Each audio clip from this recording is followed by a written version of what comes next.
अस्सलाम वालेकुम। आयशा वॉइस में एक नई वीडियो के साथ आपकी खिदमत में हाजिर हूँ। उम्मीद है आप सब खैरियत से होंगे। आज मैं आपसे औरत की 3 ऐसी खसूसियात के बारे में बात करूंगी जिस औरत में भी हो वो औरत अपने शोहर का दिल जीत सकती है।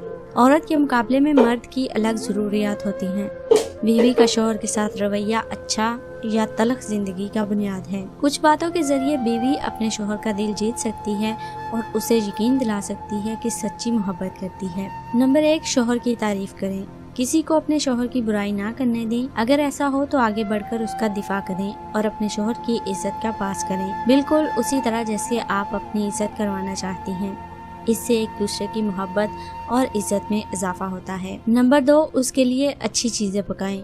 शोहर को ये बात बहुत अच्छी लगती है कि बीवी कोई चीज खास उसके लिए बनाए। जब वो अपने काम से वापस आए तो उसके लिए उसकी पसंद की चीज बनाए जिसे देखकर वो खुश हो जाए।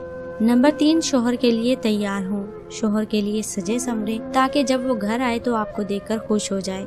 इससे मोहब्बत का इजहार करें। इस तरह वो आपको और ज्यादा चाहेगा और खुश करने की कोशिश करेगा। इन चंद बातों को अपनाकर आप मियां बीवी के खूबसूरत रिश्ते में मजीद इजाफा कर सकते हैं और खुशियां हासिल कर सकते हैं। उम्मीद है वीडियो आपको पसंद आई होगी। वीडियो को लाइक और शेयर जरूर करें और कमेंट में जरूर बताएं आपको हमारी वीडियो कैसी लगी। आने वाली वीडियो तक के लिए हमें दीजिए इजाजत। अपना ख्याल रखिए। अल्लाह हाफिज।